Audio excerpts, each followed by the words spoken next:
Voilà. Bienvenue encore à tous. Merci pour votre présence, pour cette étude. Venez raisonnons, comme nous le disons, n'est pas une dénomination. Nous critiquons tout ce qui concerne la parole de Dieu. Il n'y a pas de sujet tabou ici à venir raisonnant. Nous abordons tout sujet. Et c'est toujours un privilège de partager avec vous. Si c'est votre première fois, n'hésitez pas de vous abonner à notre groupe Telegram parce que le document de cette étude, comme toutes les autres études, nous mettons dans notre groupe Telegram pour que vous puissiez aller vérifier l'information, sachant que nous ne sommes pas une dénomination, donc vous êtes libre que ce soit de vérifier et d'apporter votre critique et de nous contacter si vous n'êtes pas d'accord pour un débat biblique. Aujourd'hui, nous allons aborder un sujet que je trouve très important parce que je pense que chacun d'entre nous était affecté par ce virus. Et il est temps pour que le Seigneur nous délivre de ce virus qui est répété généralement dans les dénominations. Et plusieurs soi-disant pseudo-pasteurs, parce que je ne crois pas, dans la Bible, il n'y a pas de pasteur. Dans le Nouveau Testament, il n'y a personne qui a été désigné comme pasteur à part Jésus-Christ. Donc toute personne qui prend la place de Jésus-Christ est déclarée antichrist. C'est le seul bon berger. Il n'y a pas d'autre pasteur. Paul n'a jamais nommé un seul. Il n'y a pas d'apôtre moderne aujourd'hui. Donc, mais il y a ces personnes qui prennent le titre qui est donné à Jésus, qui était prophétisé dans l'Ancien Testament, que Dieu donnera un seul pasteur, pour pouvoir vous dire que l'Église, c'est l'épouse du Christ. Et chaque dénomination, lorsque vous partez dans une dénomination, toutes les dénominations prétendent avoir la vérité. Et elles vont vous dire que non, c'est leur dénomination qui est l'épouse du Christ. En fait, Jésus-Christ a tellement de femmes qui le convoitent que c'est impressionnant. Est-ce que dites-moi, qui n'a jamais cru, peu importe votre dénomination, qui n'a jamais cru que sa dénomination est l'épouse du Christ, ou la dénomination dans laquelle vous êtes, peut-être que vous avez fréquenté dans le passé. Qui n'a jamais cru à cette théorie? Oui, Tout le monde, je crois. Je pense, je ne vois pas un chrétien d'une dénomination qui n'a jamais cru à cette théorie-là. Que sa dénomination est l'époux du Christ. Vous avez les catholiques qui ont été les premiers à introduire ça dans le monde. Que l'Église catholique est l'épouse du Christ. Vous avez des sites comme God Question qui vous dit, qui tourne la Bible. Voilà, je ne pense pas que c'est le meilleur site pour aller chercher la réponse à une question biblique parce que il y a tellement de choses qui n'ont pas de sens. Je me pose toujours la question. Vous allez voir, par exemple, dans ce qu'ils ont dit, les croyants en Jésus qui sont épouses, qui attendent impatiemment le jour où elle sera unie à son époux. D'ici là, nous demeurons fidèles et nous exclamons avec tous les rachetés, viens Seigneur, viens. Est-ce que j'ai bien lu, Mylène, toi qui es plus bonne à lecture que moi? Il nous dit Oui, que les croyants sont l'épouse de qui? on l'épouse de Jésus-Christ. Est-ce que vous savez que c'est je peux dire même une abomination de le dire? C'est hérétique de dire cela, les amis. Je pense que beaucoup d'entre nous vont demander pardon à Dieu une fois qu'on va exposer cette étude. Moi, le premier. En fait, à cause de ce verset, de ce mensonge, il y a les femmes célibataires qui pensent que un doit va se marier parce que Jésus est leur mari. Et dit, Jésus est mon époux.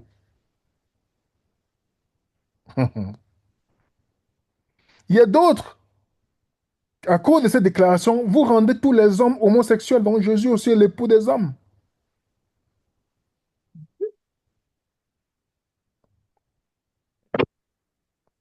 Soyons cohérents, les amis. Si Jésus est l'époux des croyants, c'est qu'il est l'époux d'un homme qui est ici, à qui est abonné, il est raisonnant, qui suit l'étude, ou celui qui va suivre sur YouTube. Il est aussi ton époux, alors. Pourquoi vous critiquez les homosexuels si vous dites que Jésus est l'époux d'un homme?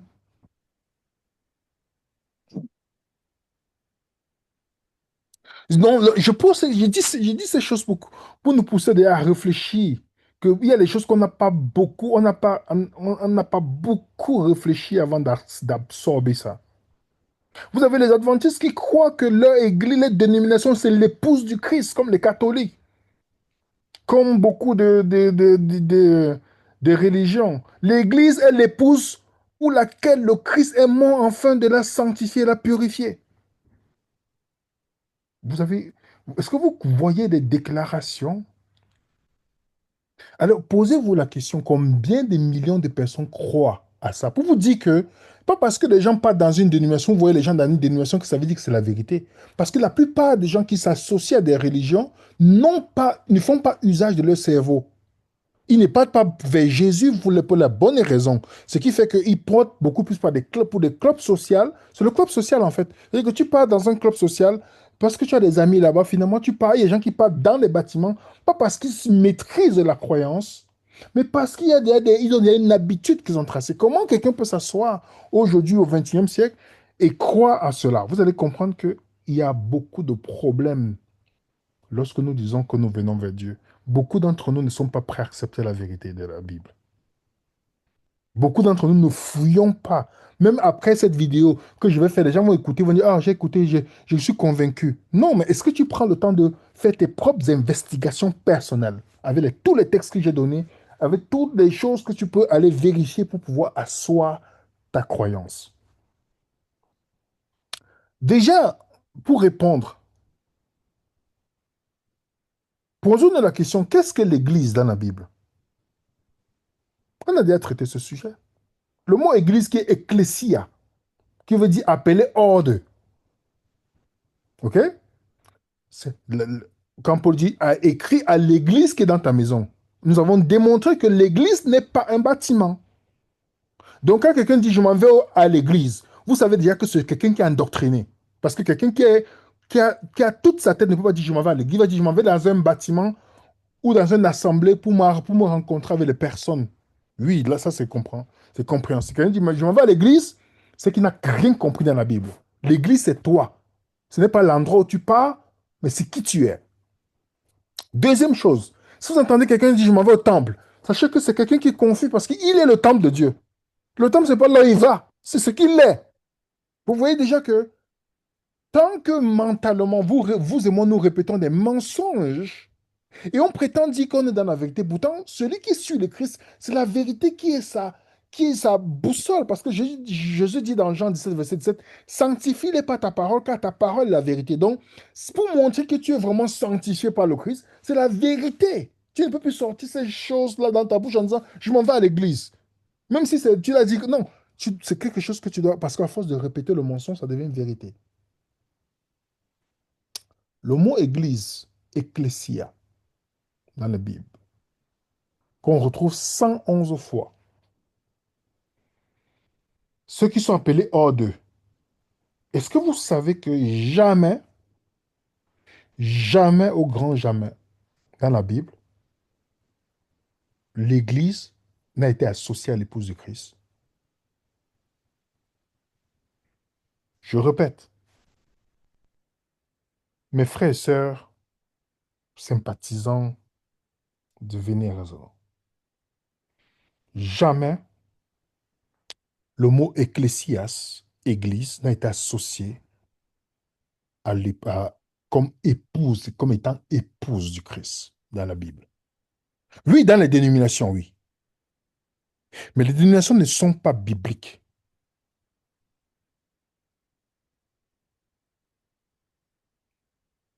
Comprenez, les amis? Même le Christ lui-même était contre la polygamie. Lorsqu'on lui a posé la question dans Matthieu 19, il a dit l'homme au commencement Dieu a créé un homme et une femme. OK? Et aujourd'hui, les gens attribuent à Jésus tout le monde. Quelqu'un se baptise et dit je me marie avec le Christ. Non, tu ne te maries pas. Ce n'est pas le mariage, le baptême. Pourquoi chapitre 19? Tu vas lire pour nous, ma soeur, s'il te plaît. Alors, versets 7 et 8, car les noces de l'agneau sont venues et son épouse s'est préparée. Il lui a été donné de se vêtir d'un fin lin éclatant et pur. Le fin lin représente les actes de justice des saints. Voilà, on lui parle des noces de l'agneau. On sait très bien que le langage du livre d'Apocalypse, c'est un livre qui est rempli de symboles, dont on sait que l'agneau aussi, c'est le Christ. Lui-même, il établit ça dans le chapitre 5. Et la chose que vous devez comprendre, toutes les personnes qui vous disent que le livre d'Apocalypse n'est pas compréhensible, c'est parce que ils vous mentent. On dit révélation, c'est-à-dire qu'il n'y a rien qui est caché dans le livre d'Apocalypse. Si vous sortez l'étude du livre d'Apocalypse en disant qu'il y a des choses qu'on ne peut pas comprendre et que tout est confus, tout n'est pas clair, ça veut dire que vous n'avez pas compris le livre d'Apocalypse, vous n'avez pas vu la révélation de Jésus. Vous avez peut-être cherché la révélation du pape et autre chose. La Bible dit qu'il y a les noces de l'agneau sont venues et son épouse. Maintenant, on va essayer de voir. On sait que Jésus a bien une épouse. Parce qu'on nous dit que les noces et son épouse. Alors, on va parcourir quelques textes dans la Bible pour voir si les croyants ou les contemporains de Jésus un jour ont été associés à être son épouse. Donc, Jésus était l'épouse de Pierre, Jean était l'épouse, Pierre était l'épouse de Jésus ou Jean et tous les autres contemporains. Est-ce que tu es prête pour nous accompagner dans la lecture, Mylène, s'il te plaît? Oui, bien sûr, je suis prête, on y va. Notre premier texte qu'on va voir, c'est Jean 3. Versets 28 et 29. Vous-même pouvez témoigner que moi, Jean-Baptiste, j'ai dit, je ne suis pas le Christ, mais j'ai été envoyé devant lui. L'épouse appartient à l'époux. L'ami qui sert l'époux l'attend et l'écoute, et il est rempli de joie quand il entend la voix de l'époux. Cette joie est la mienne et elle est maintenant parfaite. Qui est l'ami de l'époux ici? Jean, OK? Mais on ne dit pas que Jean est l'épouse. non. Mais on considère Jean comme l'ami de l'époux. Vous allez me dire, non, c'est peut-être seulement Jean seul. Non, non, OK. Matthieu 9. Mhm. Versets 14 et 15. Alors les disciples de Jean s'approchèrent de lui, Jésus, et lui demandèrent, comment se fait-il que nous et les pharisiens, nous jeûnions, tandis que tes disciples ne jeûnent pas? Jésus leur répondit, les amis de l'époux peuvent-ils s'affliger pendant que l'époux est avec eux? Les jours viendront où l'époux leur sera enlevé et alors ils jeûneront. Est-ce que Jean-Baptiste est le seul qui est l'ami de l'époux? Non. Ah, les disciples aussi sont considérés comme l'ami de l'époux. Mhm. OK. C'est très intéressant. Avant de continuer dans notre démonstration par la grâce de Dieu, je vais vous donner les fameux versets que les gens utilisent pour dire que l'Église est l'épouse de Christ. Tu vas lire pour nous, ma soeur, s'il te plaît. Éphésiens 5, 21 à 27. Femmes, soyez soumises à vos maris comme au Seigneur, car le mari est le chef de la femme comme Christ est le chef de l'Église qui est son corps et dont il est le sauveur. Or, de même que l'Église est soumise à Christ, les femmes aussi doivent l'être à leur mari en toutes choses. Marie, aimez vos femmes comme Christ a aimé l'Église et s'est livré pour elle, afin de la sanctifier en la purifiant par le baptême d'eau et la parole pour faire paraître devant lui cette Église glorieuse, sans tache, ni ride, ni rien de semblable, mais sainte et irréprochable. Je vous pose la question pour vous qui avez lu ce passage plusieurs fois. Est-ce que le texte dit que l'épouse du Christ, c'est l'Église?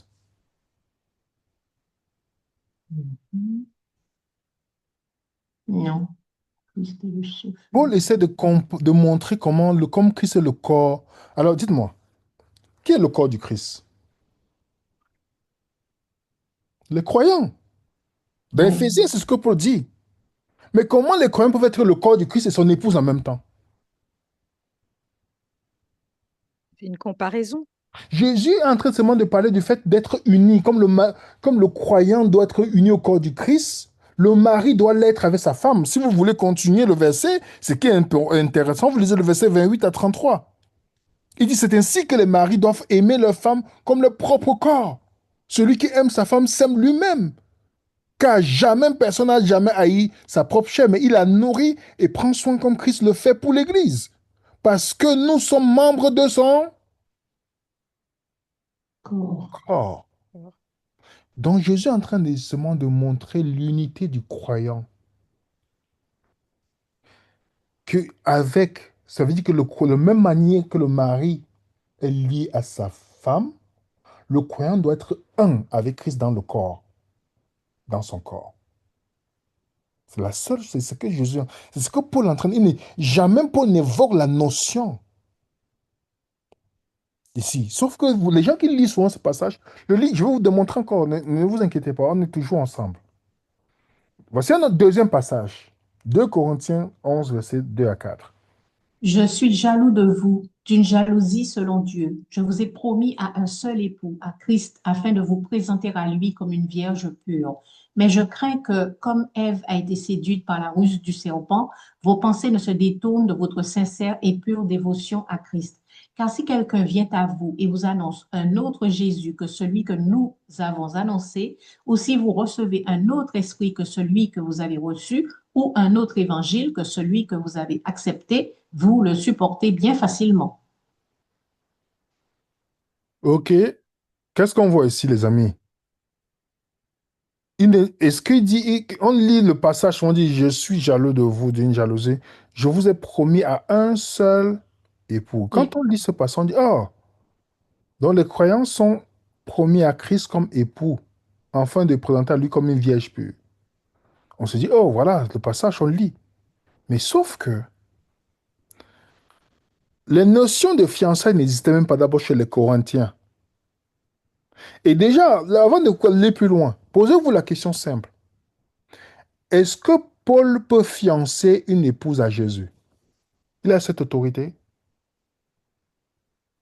mhm, Dans la conception juive, qui avait l'autorité de marier sa fille? Le père. le Père. Donc le seul moyen que, si vous me dites que Christ, Paul a fiancé, de donner une épouse à Christ, c'est-à-dire que Paul est le père du Christ. Parce que lire un texte sans comprendre les traditions, les pensées, les coutumes de la période, ça veut dire que vous allez interpréter ça comme si vous avez compris, mais pourtant, vous et moi, on n'a rien compris. Et c'est très intéressant d'abord de se poser cette question-là. Il faut être père pour marier son fils ou sa fille, dans la conception juive. Est-ce qu'on est d'abord d'accord là-dessus? La deuxième chose qu'il faut remarquer, le mot fiancé qui est utilisé, armazo, et à un seul époux, le mot aner qui est utilisé. Il ne dit pas que je vous ai fiancé à Christ, mais à un seul époux. Le mot amazo, qui veut dire ici, parce que dans les interprétations, il y a toujours les premiers mots et en seconde, les secondes parties. Donc, le premier mot, amazo, veut dire joindre, ajuster. Donc, fiancé vient en troisième position. Donc, quand on veut interpréter, c'est les premiers qu'on regarde. Donc, amazo veut dire joindre, ajuster, unir. Ou le charpentier qui assemble. On trouve ça une seule fois dans la Bible. Mais comment c'est possible que lorsqu'on parle véritablement de fiançailles, par rapport dans la Bible, dans le Nouveau Testament, on n'utilise pas Amazo. Seulement dans ce texte-ci qu'on retrouve Amazo qui est utilisé, les gens disent, ah, ça veut dire que c'est le mariage. Non. Quand on dit par exemple que Joseph est marié à Marie, voilà le mot qui est utilisé. Et fiancé, pardon. Emnestéo. Je ne sais pas s'il prononce bien, je ne suis pas grec. Pardonnez-moi. C'est ce mot-là qui est utilisé. Matthieu 1, 18, voici de quelle manière arriva la naissance de Jésus, Marie, sa mère, ayant été fiancée à Joseph. Matthieu 1, 18, Luc 1, 27, Luc 2, verset 5. Pourtant, quand Paul parle de, des Corinthiens, il utilise le mot unis. Je vous ai unis. Il ne dit pas je vous ai marié. Oui, je vous ai fiancé, mais c'est la seule fois à armazo qui est utilisé. Mais remarquez bien, quand on parle véritablement de fiançailles, c'est le mot qui apparaît. Et aner, qu'on a lu dans ce texte, aner, que vous voyez, époux, lorsque vous partez dans le mot, pour comprendre c'est quoi aner, qu'est-ce qu'on retrouve?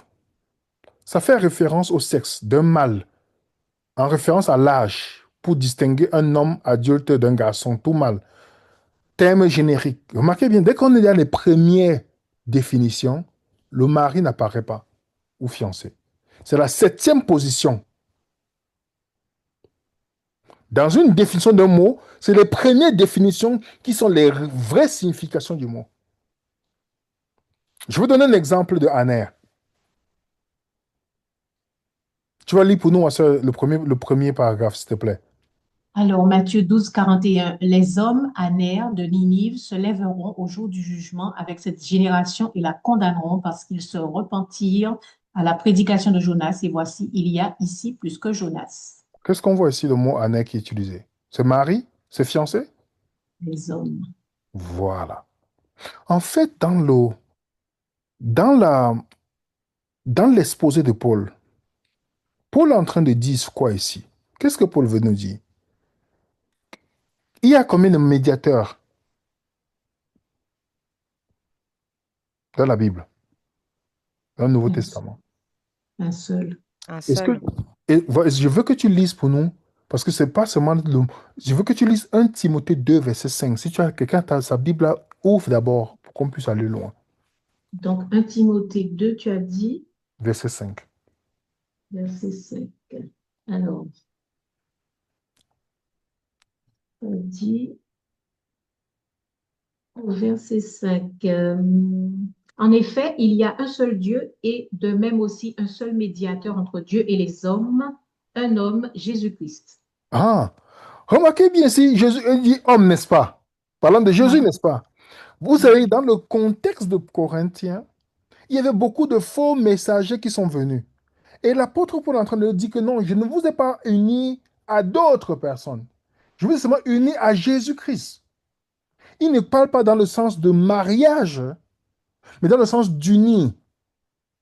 Sauf que les traductions, comme je dis toujours, tant qu'on ne lit pas la Bible comme il faut, on va passer à côté. Voici une autre traduction. Voilà ce que cette traduction nous donne. Tu vas lire pour nous, ma soeur, s'il te plaît. Alors, 2 Corinthiens 11, 2, car je vous aime jalousement, c'est vrai, mais d'une jalousie sainte, telle que Dieu l'éprouve. Vous êtes pour moi comme une jeune fille pure que j'aurais unie à un seul homme. C'est ainsi que je vous ai amené et présenté au Christ. Vous comprenez, les amis? Le texte. Yes.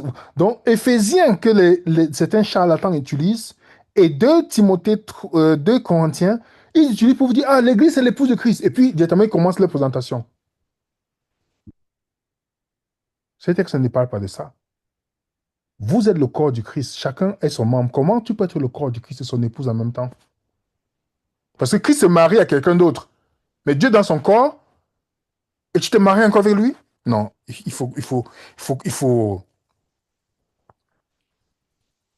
beaucoup réfléchir. Si c'est le cas, comment l'Église peut-elle être l'épouse du Christ, en même temps son corps? L'Église ne peut pas être les deux. Doit être l'une ou l'autre. On est d'accord? Comment Jésus appelle ses disciples? On a vu qu'il appelait ses disciples l'ami des époux. Jean, ami des époux. On est d'accord, mes frères et sœurs? Oui. On va lire encore, on va continuer. Luc 12, 4, je vous dis, à vous qui êtes mes amis, ne craignez pas ceux qui tuent le corps et qui, après cela, ne peuvent rien faire de plus. Je pense que tu as mal lu, Mylène. Il a dit à celui vous qui êtes mes épouses. Hein. Mais c'est ce que les gens veulent nous faire croire. Jésus appelle, ils disent mes amis. Il ne dit jamais mes épouses. Hein. Jésus n'avait pas de désir homosexuel, même si vous voulez me dire spirituellement, il ne peut pas être dire à un homme spirituellement que tu es mon épouse. Ça, c'est pas, sauf si quelqu'un a disjoncté dans son esprit. Mais ce n'est pas le cas. Jésus n'a pas perdu la tête. On a dans Jean 15, vous êtes mes amis. Il n'y a pas de plus grand amour de donner sa vie pour ses amis. Il ne parle pas d'épouse. Parce que vous et moi, on était considérés comme l'ami des épouses, c'est-à-dire comment on appelle ça? Les garçons d'honneur. Les garçons d'honneur. On va lire la parabole. Matthieu 12, verset 1 à 10. Jésus, prenant la parole, leur parla de nouveau en parabole et il dit, le royaume des cieux est semblable à un roi qui fit des noces pour son fils. Il envoya ses serviteurs appeler ceux qui étaient invités aux noces, mais ils ne voulurent pas venir. Il envoya encore d'autres serviteurs en disant, dites aux conviés, voici, j'ai préparé mon festin, mes bœufs et mes bêtes grasses sont tués, tout est prêt, venez aux noces. Mais sans s'inquiéter de l'invitation, ils s'en allèrent, celui-ci à son champ, celui-là à son trafic, et les autres se saisirent des serviteurs, les outragèrent et les tuèrent. Le roi fut irrité. Il envoya ses troupes, fit périr ses meurtriers et brûla leur ville. Alors il dit à ses serviteurs, les noces sont prêtes, mais les conviés n'en étaient pas dignes. Allez donc dans les carrefours et appelez aux noces tous ceux que vous trouverez. Ses serviteurs allèrent dans les chemins, rassemblèrent tous ceux qu'ils trouvèrent, méchants et bons, et la salle des noces fut pleine de convives. Alors, vous savez il parle avec, c'est une parabole qui donne avant Matthieu 23, où il stigmatise Israël et tous les pharisiens. Remarquez bien ici, là. Les premiers invités aux noces de Dieu, c'était les Juifs. Beaucoup, ils n'ont pas accepté l'invitation. Maintenant, on est allé dans la rue, on a invité tout le monde pour venir. Vous n'avez pas remarqué, les amis? Vous et moi, on est invités dans un mariage. On n'est pas l'épouse dans le mariage.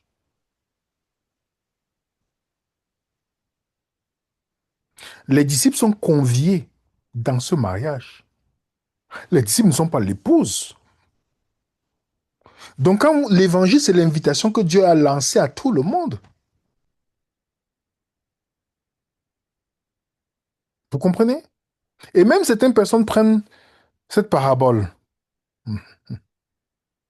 Matthieu 25, 1 à 13. À 13. Alors le royaume des cieux sera semblable à 10 vierges qui, ayant pris leur lampe, allèrent à la rencontre de l'époux. 5 d'entre elles étaient folles et 5 sages. Les folles, en prenant leur lampe, ne prirent point d'huile avec elles, mais les sages prirent avec leur lampe de l'huile dans des vases. Comme l'époux tardait, toutes s'assoupirent et s'endormirent. Au milieu de la nuit, on cria, voici l'époux, allez à sa rencontre. Alors toutes ces vierges se réveillèrent et préparèrent leurs lampes. Les folles dirent aux sages, donnez-nous de votre huile, car nos lampes s'éteignent. Les sages répondirent, non, il n'y en aurait pas assez pour nous et pour vous. Allez plutôt chez ceux qui en vendent et achetez-en pour vous. Pendant qu'elles allaient en acheter, l'époux arriva. Celles qui étaient prêtes entrèrent avec lui dans la salle des noces et la porte fut fermée. Plus tard, les autres vierges vinrent et dirent, Seigneur, Seigneur, ouvre-nous. Mais il répondit, je vous le dis en vérité, je ne vous connais pas. Veillez donc puisque vous ne savez ni le jour ni l'heure. Alors, qui n'a jamais, je ne sais pas, pour ceux qui ont lu attentivement ou compris ce que Mylène a lu, le premier verset te dit quoi? Le royaume des cieux semble à des vierges, parce qu'on sait que Jésus faisait des comparaisons, qui ayant pris la lampe allaient à la rencontre de leur L'époux. époux. Pourquoi on ne dit pas leur époux? Mhm. Remarquez De bien, l'époux. de l'époux. C'est pas l'époux des vierges. Mhm. Il y a un époux qui doit venir, les vierges préparent les lampes, comme les filles d'honneur dans cette période-là. Quand tu lis le verset 6, au milieu de la nuit, on cria, voici l'époux, allez à sa rencontre. On ne dit pas, voici leur époux. Vous avez compris, les amis? Le détail est très important. Le but de la parabole ici n'est pas de parler du mariage. Déjà, Jésus n'a pas toutes ces femmes-là. Comment il va avoir 5 vierges, 5 d'autres? Il n'y a pas ça, en fait. Jésus n'est pas polygame, on a déjà précisé ça. Voici encore notre endroit où Jésus évoque le mariage. Luc 12, versets 35 à 38. Que vos reins soient sains et vos lampes allumées, et vous soyez semblables à des hommes qui attendent que leur maître revienne des noces, afin de lui ouvrir dès qu'il arrivera et frappera. Heureux ces serviteurs que le maître à son arrivée trouvera veillant. Je vous le dis en vérité, il se scindra et les fera mettre à table et s'approchera pour les servir. Qu'il arrive à la deuxième ou à la troisième veille, heureux ses serviteurs s'il les trouve veillants. Voici encore une illustration de Jésus qui s'adresse à ses disciples. Il dit, vous soyez semblables à des hommes qui attendent que leur maître revienne des noces. Ça veut dire que le maître est parti se marier, n'est-ce pas? Mhm. On est d'accord. Il est parti se marier et puis ils attendent. Heureux ces serviteurs que le maître, à son arrivée, leur trouvèrent veillant. C'est un parallèle à Matthieu 25 qu'on a lu tout à l'heure. Donc, on a l'époux, qui est Jésus. On a les amis, l'époux, les disciples. Qui est l'épouse alors? On sait que l'épouse, ce n'est pas l'Église. On va démontrer ça maintenant. Voici Jean, le révélateur. Et regardez l'action que Dieu fait pour lui montrer l'épouse. Alors, Apocalypse 21, 9. Puis un des sept anges qui tenait les sept coupes remplies des sept derniers fléaux vint, et il m'adressa la parole en disant, viens, je te montrerai l'épouse, 9, la femme de l'agneau. Il dit, viens, je vais te montrer l'épouse. Ça veut dire que Jean ne voyait pas. Pourtant, Jean a parlé des sept églises dans le livre d'Apocalypse. Il n'a jamais mentionné qu'une était l'épouse. Que ce soit Laodicée, que ce soit Smyrne, jamais mentionné dans les Écritures. Dans le verset 21, on dit que viens, je vais te montrer. Pour regarder tout le contexte du chapitre, on va lire le chapitre 21, le verset 9 à 14. Puis un des sept anges qui tenait les sept coupes remplies des sept derniers fléaux vint, et il m'adressa la parole en disant, viens, je te montrerai l'épouse, la femme de l'agneau. Et il me transporta en esprit sur une grande et haute montagne, et il me montra la ville sainte, Jérusalem, qui descendait du ciel d'auprès de Dieu, ayant la gloire de Dieu. Son éclat était semblable à celui d'une pierre très précieuse, d'une pierre de jaspe transparente comme du cristal.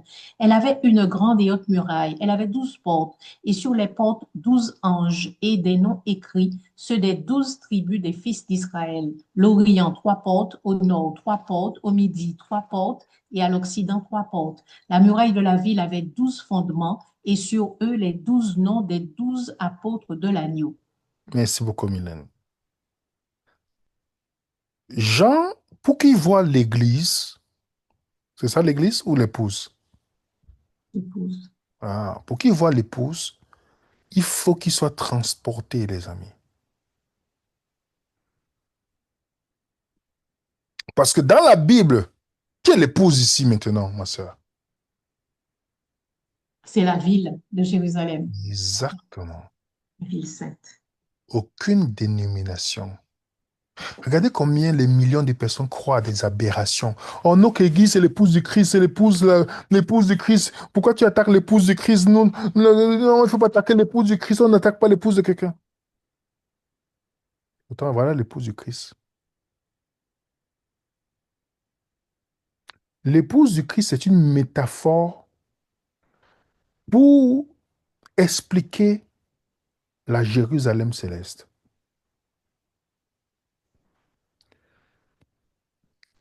La ville, je vis descendre du ciel d'auprès de Dieu, la ville sainte, la nouvelle Jérusalem, préparée comme une épouse qui s'est parée pour son époux. La ville descend. La ville fait comment, ma soeur? Elle descend. Préparée comme une épouse. Exactement. La ville ne monte pas.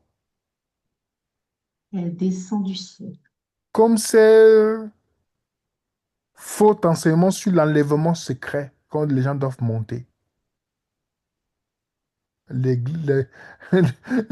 L'épouse du Christ descend.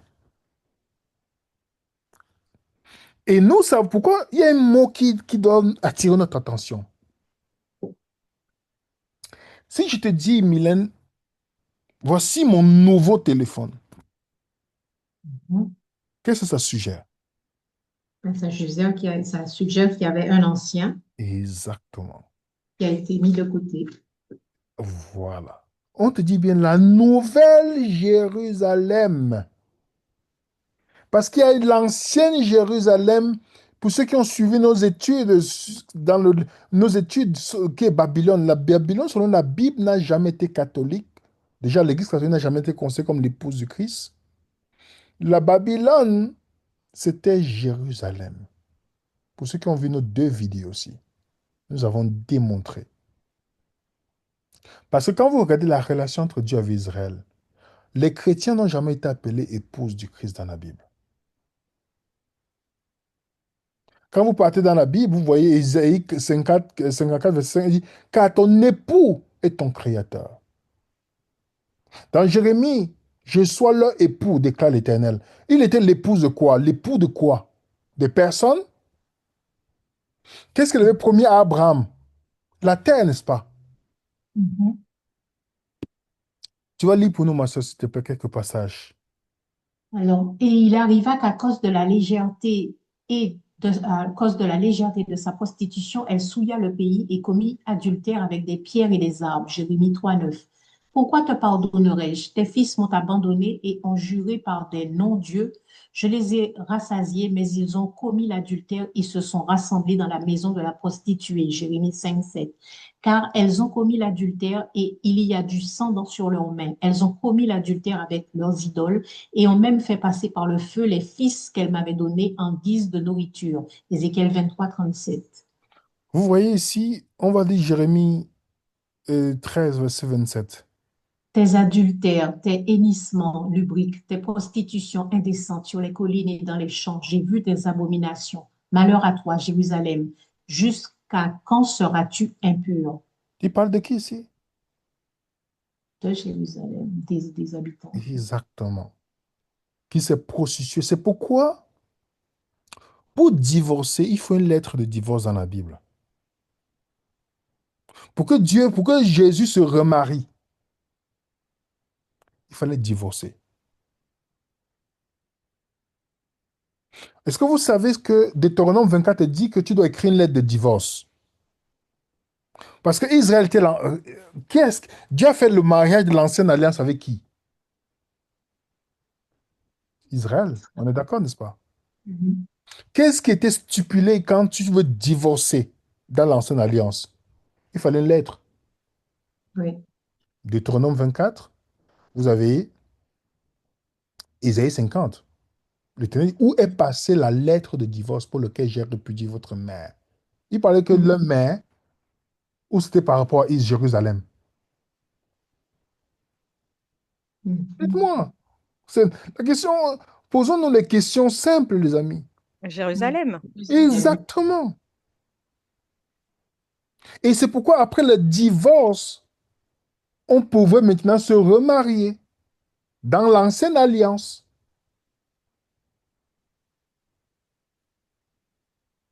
Donc quand on parle de la nouvelle Jérusalem, c'est parce qu'il y a l'ancienne que Dieu devait... Et vous savez quoi? L'ancienne Jérusalem, elle n'était pas vivante pour que Dieu l'épouse, hein. Excusez-moi, j'ai peut-être mal parlé. Pour que l'agneau se remarie, il ne faut pas seulement divorcer. Parce que tant que la personne était vivante, C'est de l'adultère. exactement, il fallait lapider la femme adultère. Parce qu'il n'y a pas qu'un divorce simplement. C'est qu'il y a l'adultère qui s'est produit. Donc il fallait lapider la femme adultère. Quand vous lisez la chute de Babylone, qu'est-ce qu'on vous dit dans le chapitre 18? On l'a lapidé, les amis. Après, chapitre 17 et 18, on te montre comment elle est lapidée. C'est pourquoi il y a le livre de sceaux, les sentences qui doivent tomber sur elle, sur cette prostituée.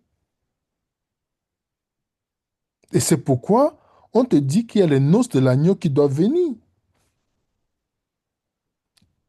Et une fois que cette prostituée, il y a la chute de Babylone, la fin de Babylone, de cette Babylone qui est Jérusalem l'ancienne, c'est là où on nous parle de la nouvelle qui vient remplacer l'ancienne.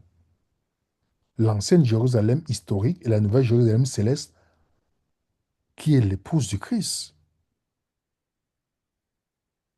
Voici une illustration simple pour ceux qui veulent comprendre. Galates 4, 21. Oui, Oui. tu veux lire Galates combien, 4, s'il te plaît?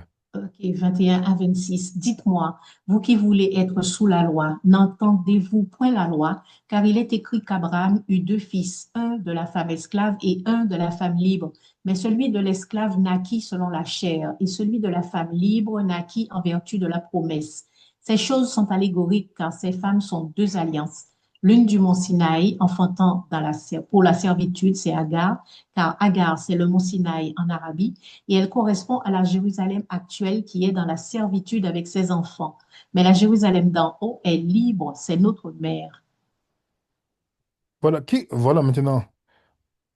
D'après les écrits de Paul, dites-moi les amis, d'après les écrits de Paul, il y a combien de Jérusalem Il y a deux. qui symbolisent deux alliances? Ouais. Mhm. Il dit, l'ancienne alliance symbolise, c'est-à-dire le Jérusalem actuel. C'est le mont Sinaï, donc là où ils ont reçu les 10 paroles de l'alliance, qui étaient ce que dans 2 Corinthiens 3, ils appellent le ministère de la mort. Ceux qui vous brandissent tout le temps, oui, non, les 10 commandements, on va faire comment, on va continuer. On appelle le ministère de la mort. Et on dit ça représente la Jérusalem, correspond à la Jérusalem actuelle, qui est dans l'esclavage. Mais la Jérusalem d'en haut, c'est notre mère. Est-ce que vous voyez comment l'auteur fait la différence de deux Jérusalem? Vous avez vu, les amis? Sauf qu'il y a les gens qui sont encore, qui représentent la Jérusalem actuelle parce qu'ils disent que le sceau de Dieu, c'est le sabbat. Que les 10 paroles de l'Alliance, c'est les 10 lois de la loi universelle du monde. Mais vous, croyant dans le Christ, votre mère, c'est la Jérusalem céleste. Oui, les amis. Hébreux 12, verset 22.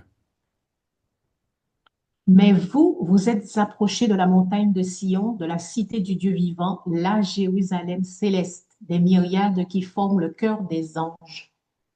Vous avez compris, les amis? Chacun doit choisir je sais pas si on dit son Jérusalem ou sa Jérusalem, Ça, mais chacun doit Jérusalem. choisir. Tu sais quoi? Ça, Jérusalem. Chacun doit choisir sa Jérusalem. Il y a ceux qui sont encore sur le mont Sinaï, avec l'ancienne alliance. Ceux qui sont dans la nouvelle alliance, leur Jérusalem, c'est celle qui est céleste. C'est celle-là qui est l'épouse du Christ. Oui, Jésus, la Bible est claire. La nouvelle Jérusalem, elle descend, elle est l'épouse du Christ. C'est l'épouse du Christ. L'épouse du Christ n'est pas une dénomination. Il n'y a aucune dénomination. Si une dénomination dit que nous sommes notre dénomination, c'est l'épouse du Christ, sachez que c'est Satan qui est là-bas. Jésus n'a pas d'épouse qui est une dénomination. Son épouse, c'est la Jérusalem. Là où les croyants qui sont nés de nouveau vivent, puisque la Jérusalem, elle descend parmi nous. On ne monte pas, elle descend parmi nous.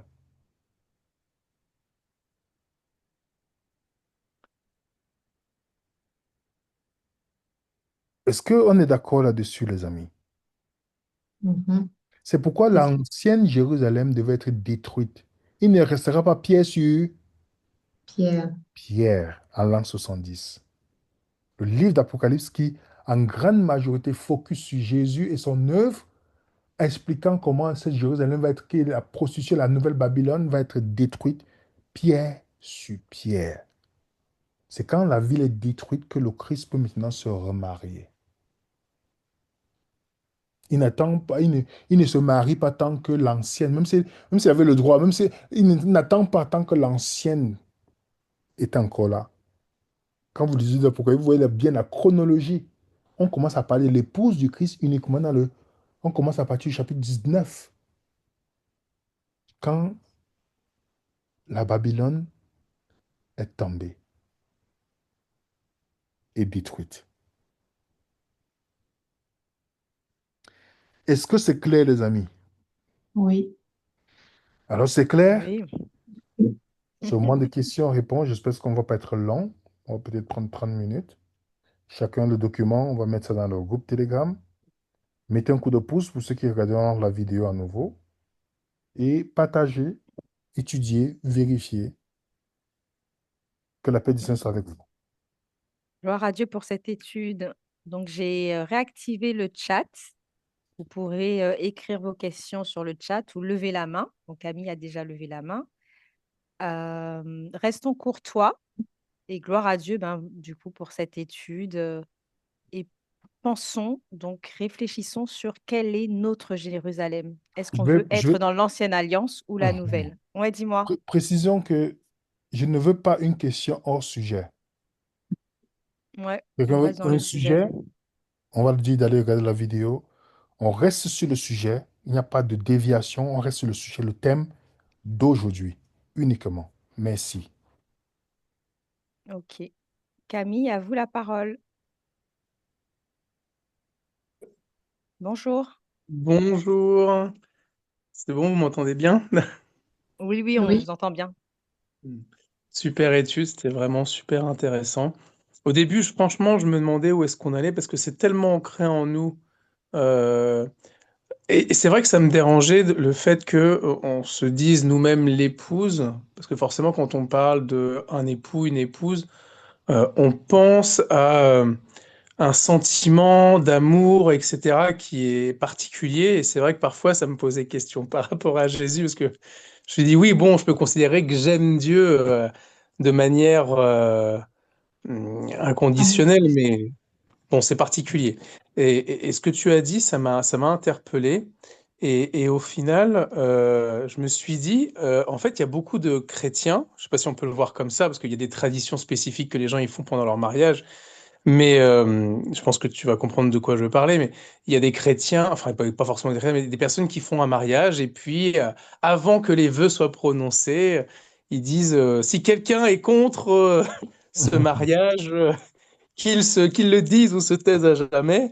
Bon, c'est pas vraiment une tradition, enfin c'est un truc, ouais, une tradition, mais au final, je me rends compte que beaucoup de chrétiens, je sais pas si c'est comme ça qu'on pourrait le voir, mais sont un peu dans ce système où ils se disent, bah non, mais moi, cette épouse-là ne me convient pas, et parce qu'en en fait, ils veulent pas reconnaître cette nouvelle alliance et ils ne veulent pas participer, en fait, réellement à ces réjouissances. Je pense et c'est vrai qu'ils sont peut-être tristes au fond. Enfin, je sais pas comment toi tu vois les choses, mais. Oui, ça peut être ça aussi, parce que, comme je dis, la notion de la nouvelle et l'ancienne alliance n'est pas bien comprise par beaucoup de croyants. Ils prennent ça comme un sujet léger, tu vois? Mm. Donc, ça va affecter leur compréhension des choses. Lorsque tu vas parler de la nouvelle alliance, ils vont toujours t'amener les éléments de l'ancienne alliance parce qu'ils ne sont pas encore prêts à ce divorce-là. Mm. Et c'est pourquoi Romains chapitre 7 te dit que tu ne peux pas fonctionner avec les deux alliances. Tu ne peux pas. Et c'est pourquoi il parle de l'adultère. Romains 7 parle de l'adultère. Remarquez bien, il parle des alliances, là, en fait. Donc, Ouais. si déjà on te boule l'esprit avec la notion que l'Église est l'épouse du Christ et que tu crois à ça, c'est normal qu'on va aussi brûler ton esprit avec beaucoup de croyances qui ne sont pas bibliques, en te prenant les éléments de l'ancienne alliance pour le mettre. Et nos erreurs, c'est l'endoctrinement, Camille. Mm. Parce que il y a des personnes qui ne peuvent pas s'en passer. Le logiciel, tu vois, c'est difficile de la mise à jour dans leur esprit parce que il y a des notions qu'ils n'ont pas pris le temps eux-mêmes d'aller vérifier. Quand on fait une étude, c'est pourquoi les gens vérifient. Tu as dit au début, ah oui, tu ne savais pas où est-ce qu'on allait aller. Parce que dans notre logiciel que nous, on a reçu, c'est qu'on te dit, l'Église, c'est le plus du Christ. Ok, c'est tout banal, c'est clair et net. On n'a pas besoin d'explication dedans. On dit, on est marié au Christ. Mais moi, ça me gêne quand on dit que Jésus est marié à moi. Je suis un homme. Ça me gêne. Tu Mm, vois, peut-être les autres hommes qui sont, qu'on appelle double sim. Voilà, peut-être eux, ça ne les dérange pas. Moi, ça me dérange qu'on me dise que Jésus est marié à moi. mm. Et d'ailleurs, ça me pose même des questions par rapport à moi, dans le sens où, euh, parce que avant ma vision, clairement, quand on parlait des noces de l'agneau, bah, je voyais ces noces de l'agneau comme quelque chose de futur, on va se retrouver tous ensemble dans un Mhm. grand banquet au ciel, etc. Puis on va profiter d'une félicité éternelle, etc. Et je me pose maintenant, même pour moi-même, hein, la question, euh, est-ce que j'ai vraiment appris à me réjouir de ce véritable mariage que Dieu a déjà accompli, en fait, et que je peux vivre aujourd'hui? C'est vraiment une question que je me pose, tu vois. Parce Oui, qu'on peut avoir là, en fait, on a tellement eu l'impression que ces noces-là, c'était une réjouissance future avec une félicité spécifique dans le ciel ou ailleurs, etc., que, en fait, on passe à côté de l'essentiel. Et ça, c'est vraiment triste au final de se dire ça. C'est que on peut aujourd'hui vraiment se réjouir de ce que Jésus a donné, quoi, actuellement. exactement. Et c'est ça qui est, quand on a compris ces notions-là, Camille, la compréhension du livre d'Apocalypse devient claire. Tu vois que les gens, les futuristes, qui mettent les éléments là comme des choses qui sont futures, ils passent à côté de la simplicité de l'évangile. Jésus qui s'est déjà marié. Mm. Ouais, la preuve, Hébreu 12, verset 22 te montre qu'il y a les saints dans la Nouvelle Jérusalem. Ouais. Tu vois que ces gens-là n'ont pas d'éléments pour soutenir leur fausse doctrine. Le Christ est déjà marié. Le croyant vit aujourd'hui parce qu'il y a cette union qui se fait. Nous vivons spirituellement dans la Nouvelle Jérusalem. Ce Ouais. n'est pas un endroit où les gens font la guerre pour discuter une terre. On verse le sang. Le croyant ne regrette pas ça. Ce n'est pas son lieu de focus. Satan réussit à faire croire aux chrétiens aujourd'hui que l'ancienne Jérusalem, quand on veut reconstruire le temple, c'est là où tout se fixe. Pourtant, ça n'a rien à voir avec le nouveau, avec nous. Le royaume des cieux n'est pas des choses qui frappent à l'œil. Ah oui, parce que de toute façon, Chris a déjà fait table rase avec ce type Voilà, d'alliance-là, donc exactement. c'est terminé, quoi. Je pense Malheureusement, pas les gens quelqu'un croient qui a ça. pris une nouvelle épouse qui va revenir avec son ex pour vraiment. Voilà. Jésus n'a pas de, il n'a pas de rétroviseur. Non, J'aime non, l'expression des Ivoiriens qui disent que l'avion ne fait pas marche arrière. C'est parce qu'il n'a pas de rétroviseur. C'est vrai. Jésus n'est il va pas laisser la nouvelle pour aller vers l'ancienne. Hmm, c'est clair. En tout cas, merci, c'était vraiment une super étude. Merci Gloire à Dieu. Camille. Je vais alterner donc questions à l'oral et questions sur le chat. Alors Jérôme pose comme question, si les croyants sont les corps du Christ, nous sommes dans le corps de l'époux, donc nous serions destinés, promis à la Jérusalem céleste. Ai-je bien compris? Oui, nous sommes dans le corps de l'époux. Donc, et voilà, c'est ce que la Bible dit que nous faisons partie du corps de Christ, mais on n'est pas l'épouse. Mm. Donc c'est même encore mieux. C'est une très bonne nouvelle en fait. Mhm. Rodolphe, est-ce que vous pouvez réactiver votre son?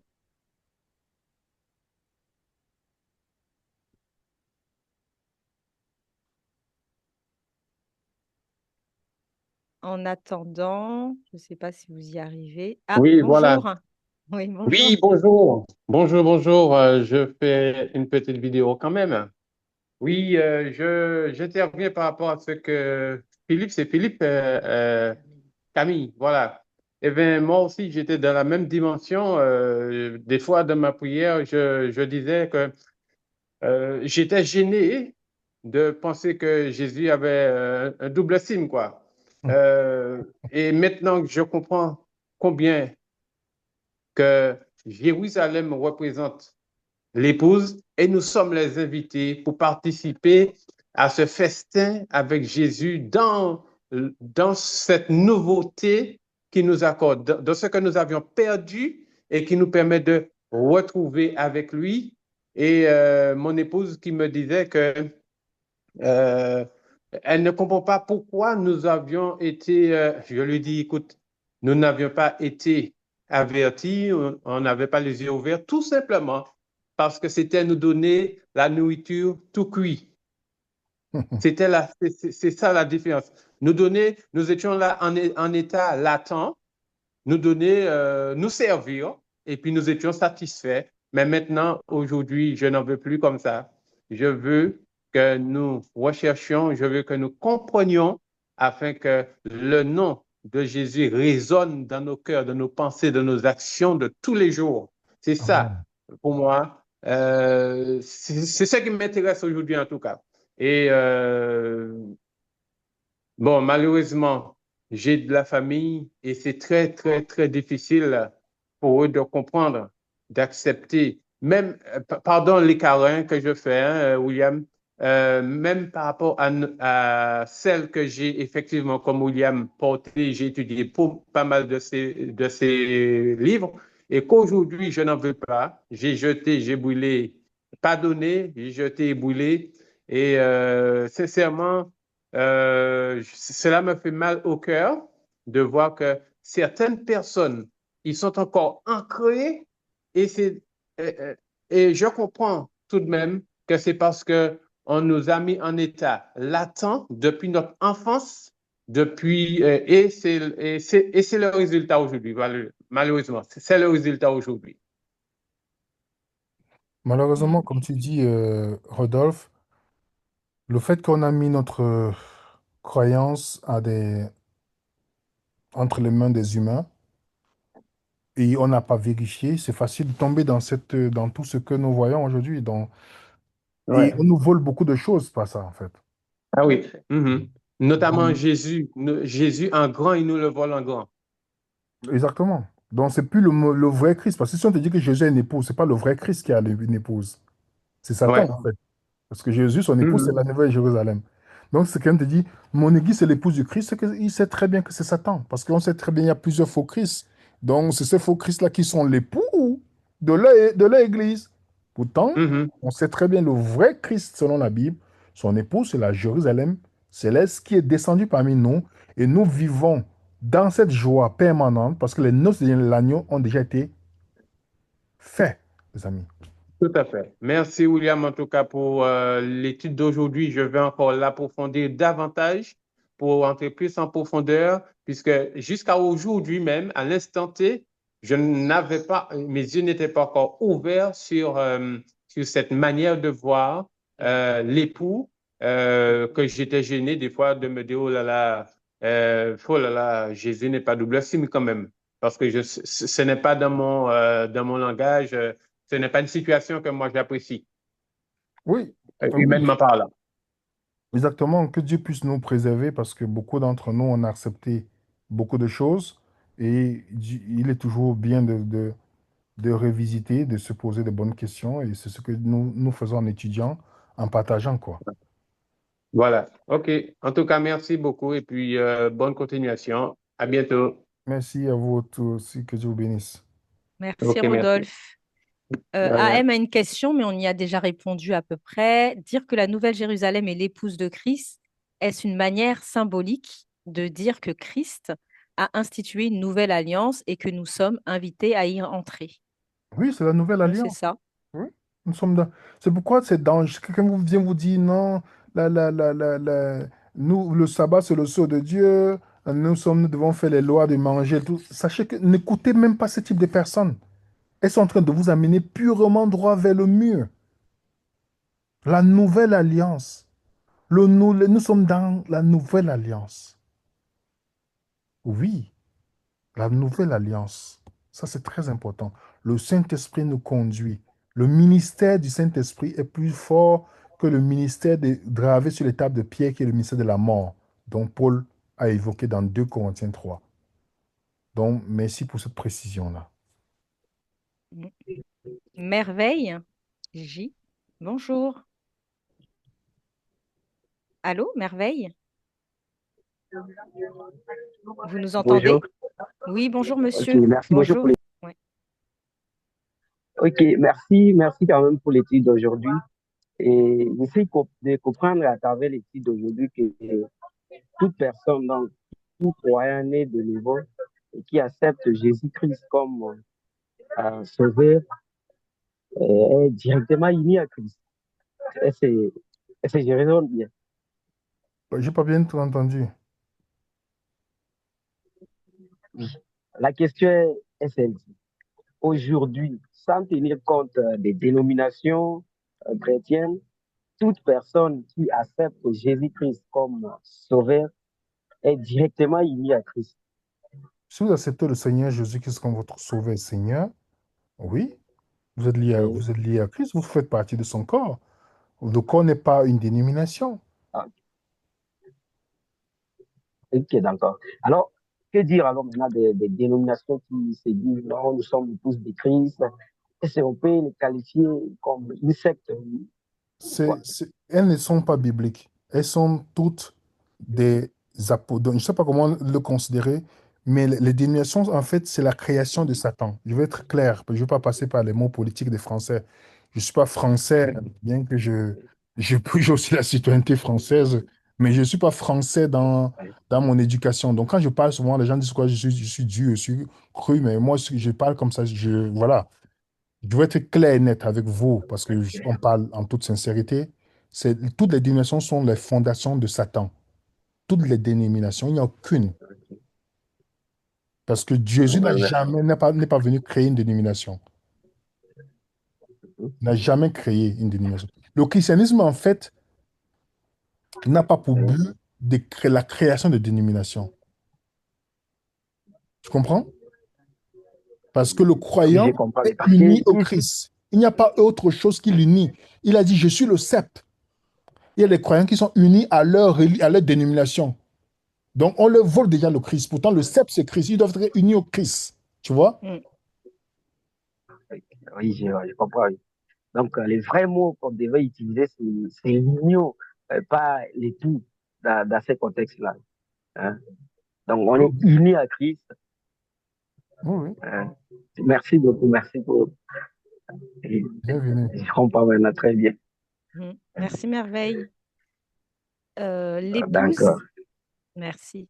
L'épouse, c'est la Nouvelle Jérusalem, la ville. Mais est-ce que ce sont les habitants, est-ce que les habitants seront les 144 000? S'unir à Christ, ce n'est pas avec l'idée charnelle et impure. Je ne comprends pas le point Les 144 000, c'est qui dans la Bible? On a déjà traité ce sujet. On a déjà expliqué c'est quoi les 144 000. Peut-être on a besoin de la vision des fausses doctrines qui dit que les 144 000, c'est à la fin des temps, les gens qui vont partir. Non, les 144 000, c'est déjà passé en fait. C'est déjà passé, pour chapitre 7 et 14. C'est déjà passé. On a déjà expliqué ce qui sont les 144 000 issus de la tribu d'Israël. On a déjà expliqué en fait. Donc, je ne comprends pas le but de la question de la personne. Si elle Peut-être que veut la pas personne, revenir, elle ne sait pas, oui. oui, c'est- Retrouvez notre vidéo sur les 144 000. voilà. On a traité le livre d'Apocalypse, chapitre 1 jusqu'au chapitre 22. Donc, la personne peut aller voir c'est quoi les 144 000, elle va comprendre.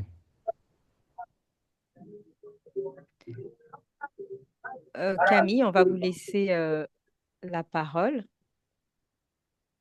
Je vais de revenir, mais comme l'intervenant juste avant m'a interpellé par rapport à ce qu'il a dit, je voulais juste te poser une question. Vu que justement, ceux, en fait, quand on dit qu'on fait partie du corps de Christ, pour moi, ça devient encore plus concret et je suis vraiment en train de me poser une question simple. C'est-à-dire que des personnes qui n'acceptent pas et qui vivent encore sous l'ancien régime de l'Alliance, qui n'acceptent pas d'embrasser cette nouvelle alliance que Dieu nous donne, est-ce qu'il peut vraiment dire qu'il fait partie du corps de Christ? Non, Tu vois ce que je veux dire? non. Tu as tout à fait raison de poser cette question. Euh, si tu lis Jean chapitre 15, Jésus établit comment le Mhm. croyant peut porter des fruits. Je vous dis, c'est très important, hein. Les dernières paroles de Jésus doivent attirer notre attention. Je veux que tu puisses lire pour nous, si c'est possible. Alors, attends, j'ouvre l'application, je vais regarder vite fait. Jean chapitre 15, c'est ça? Oui, lis le verset 1 à 5 d'abord, s'il te plaît. Jean 15, 1, 5.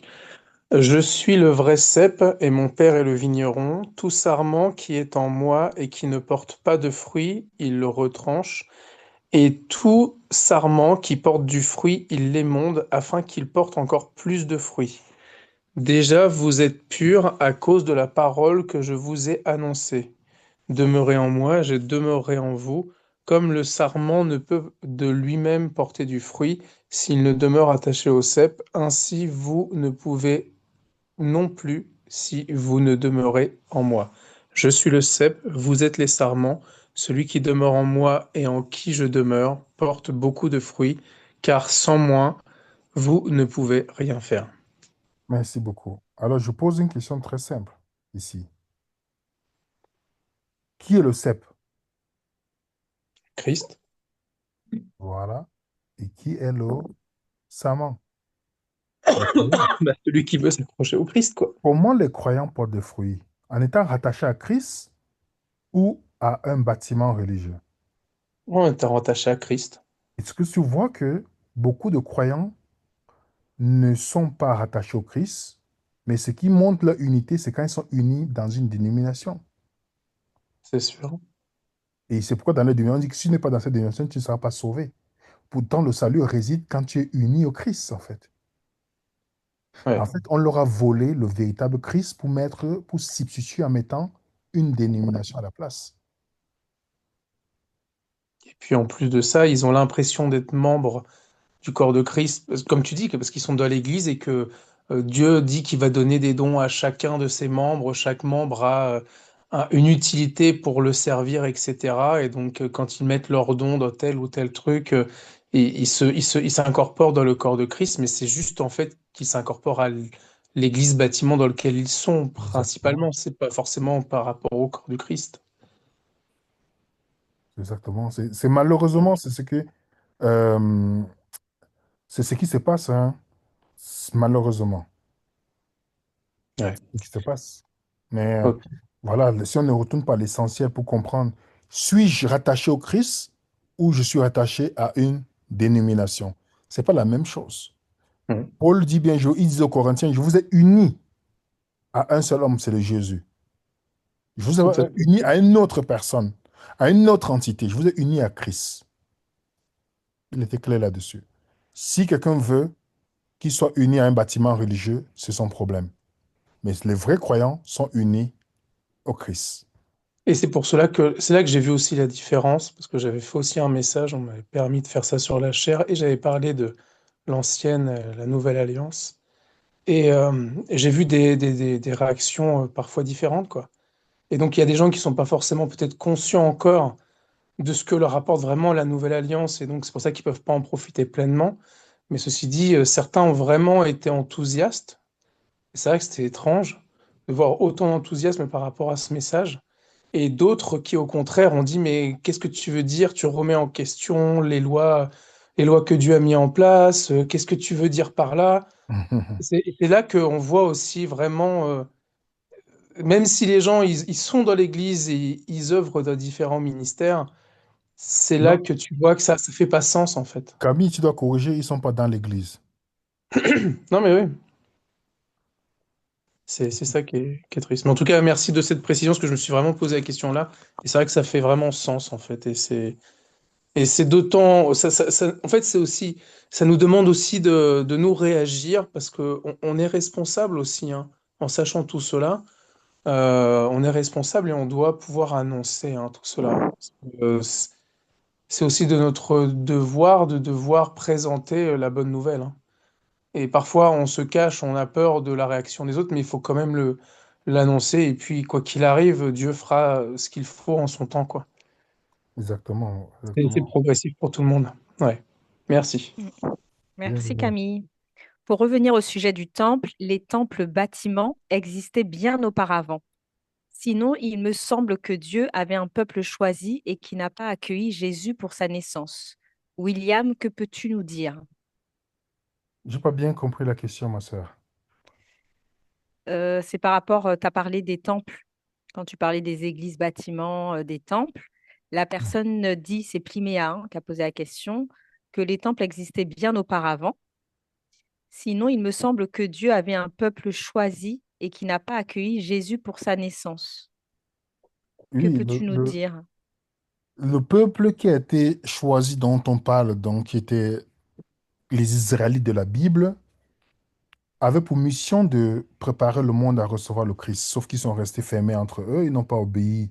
Ce sont eux qui ont demandé cette alliance, je vous rappelle, parce que Dieu avait prévu autre chose. Ils ont, à cause de l'attitude de leur cœur, ils ont eu cette alliance.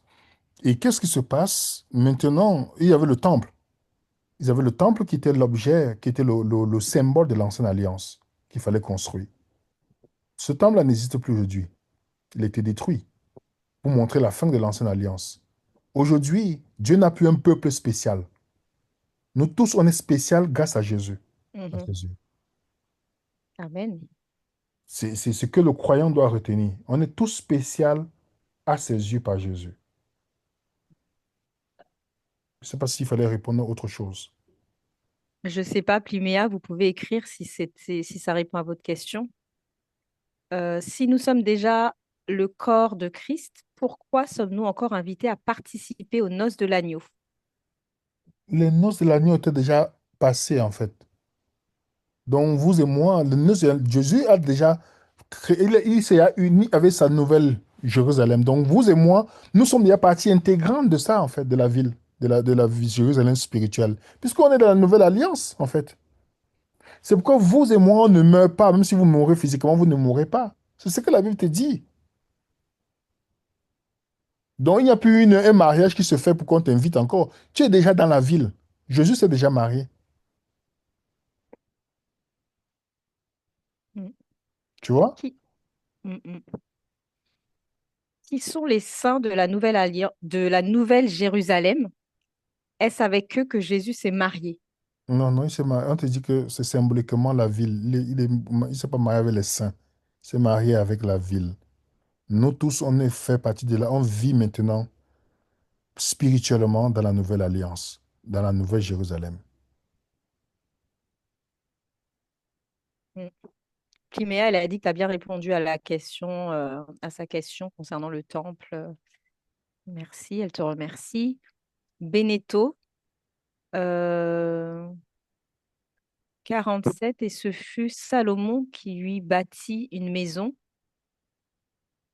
Euh, Vous lisez un Salomon, en fait, il me cite des versets et sa question c'est: quelle maison me bâtirez-vous, dit le Seigneur, ou quel sera le lieu du repos? Ah, j'ai pas compris. Dans tous les cas, tout ce qui était bâti, c'était Ah, pas la volonté. c'est un Oui, verset qui lit. Dieu, quand il a bâti, même dans le livre des Actes, lorsque la prédication d'Étienne, il dit que Dieu n'habite pas dans les maisons faites de la main d'homme. Donc Mhm. tout ça n'était que des choses symboliques. Ok, j'ai compris, Beneteau. Super. Il y a plus d'autres questions, il n'y a pas de main levée. Ok, on peut mettre une fin à l'étude maintenant. En tout cas, merci pour votre participation. Ah, il y a Samuel qui a une réponse, qui a une question plutôt. Samuel, je sais pas si tu as un problème technique, mais tu lèves la main, ensuite elle part. C'est que Samuel. C'est notre ami Samuel le mari d'Amid. Ok, il peut poser, s'il va Ouais. poser la question. C'est maintenant, parce qu'il faut conclure. L'étude est comprise, il ne faut pas qu'on se... Qui pose la question, alors puis on passe à autre chose. Bonjour, Salut Bonjour. Samuel. bonjour. Permettez-moi de poser cette question parce qu'elle m'a été posée et je voudrais apporter un éclairage à cette question. Euh, le texte sur lequel cette personne s'est appuyée, donc je vous donne la référence, c'est 1 Pierre, chapitre 2, le verset 9.